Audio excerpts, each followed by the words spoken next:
Let me ask you a question. Do you believe a society has the right to execute traitors? People who are actively trying to undermine the authority and culture of a society? Every society in history has executed its traitors. Most evangelicals, who are some of the harshest critics of the Inquisition, not only are in favor of executing American traitors, but are in favor of military tribunals as opposed to the more fair civilian courts when trying them. This is how we must understand the Inquisition. Heresy was treason. Before we get into all of that, I would like to dispel some myths. The anti-Catholic propaganda is littered with exaggeration, half-truths, and lies concerning the Inquisitions. First of all, there were three. The French, I don't know if it was called the French or not, but that's what I'm calling it. The Roman and Spanish Inquisitions. England, Northern and Eastern Europe never had an Inquisition. The number of people executed over several centuries with all the Inquisitions combined was in the low thousands, not millions. The vast majority of those convicted were not executed, and none of them were executed by the Catholic Church. The Church didn't have the authority to execute people. If the Church found someone guilty of heresy, they were handed over to the civil authorities, and they determined what the punishment would be. Only repeat offenders and those considered obstinate in their denial in the face of overwhelming evidence were executed. The Church could only use torture under strict guidelines. It could only happen once, it could not cause loss of life or limb, and it could only be done if there was enough evidence of guilt and the person was obstinate. Even then, it was considered ineffective and was rarely used, unlike in the civil courts. Only Catholics were brought before the Inquisition, not Jews, Muslims, or anyone else, as the Church had jurisdiction over Catholics only. So anyone executed during the Inquisition was Catholic. The idea that the Catholic Church used the Inquisition to force people to convert to Catholicism is just false.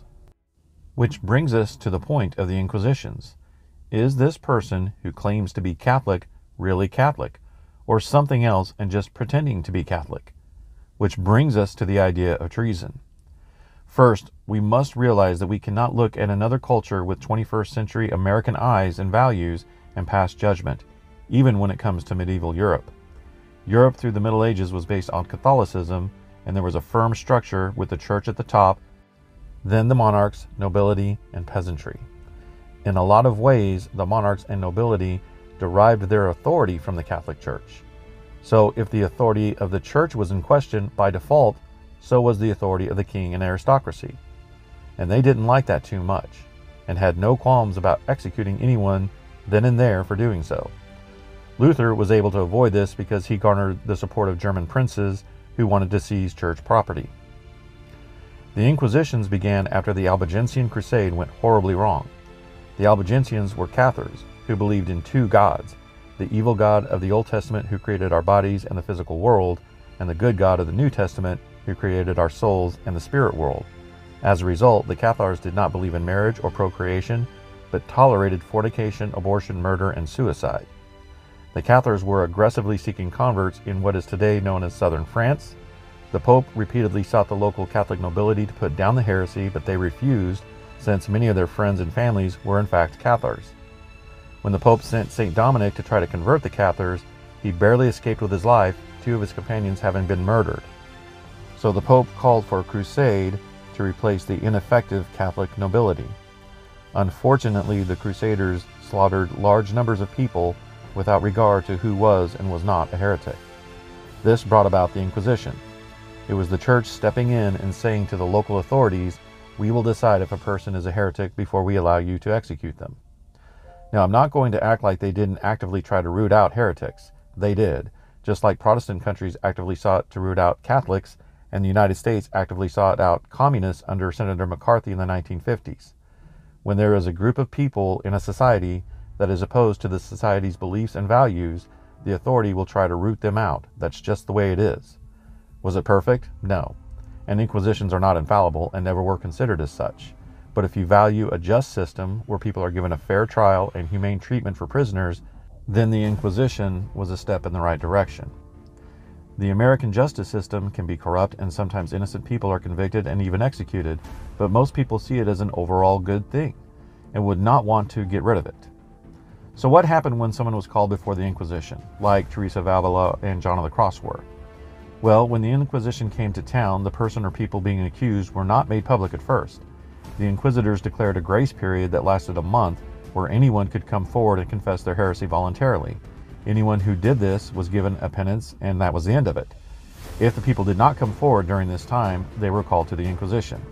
They would be asked who their 5 worst enemies were.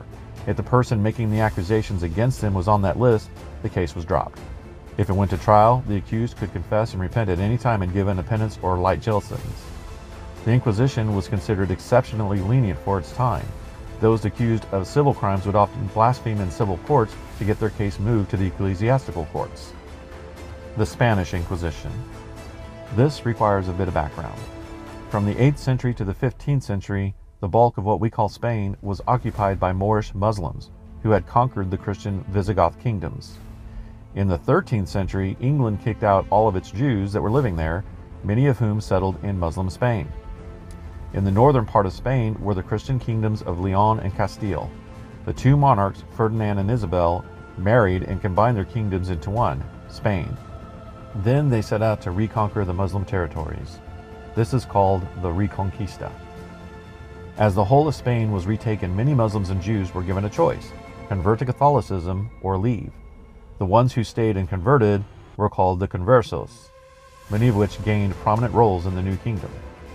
Over time, many of these conversos and their descendants were suspected of not having sincerely converted to Catholicism.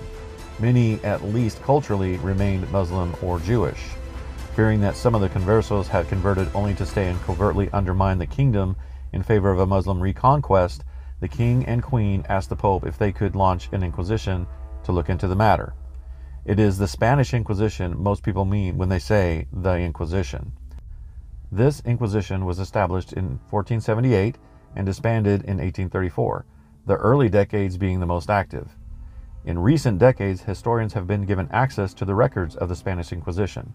The inquisitors kept detailed records of each case. These records were never meant to be made public, so they are considered reliable. The BBC made a documentary on the subject, and I'll put a link in the description. What these documents reveal completely contradicts the myth of the Spanish Inquisition. The conditions of the ecclesiastical jails were the best in Spain. When they would get overcrowded from people blaspheming in the civil courts to have their case moved to the Inquisition, the inquisitors would hesitate to send them back to the civil courts because the conditions of the jails were so bad. The use of torture was rare, but when used, there were strict limits set. Unlike areas in Europe that did not have the Inquisition, whether Catholic or Protestant, where there were no limits on torture. Persecuting witchcraft was very popular in Europe at the time, and secular courts were not tolerant of these kinds of offenses. The accused were often burned at the stake. The Inquisition, on the other hand, declared witchcraft a delusion, and no one was allowed to be tried or executed for it. Every country in Europe executed heretics.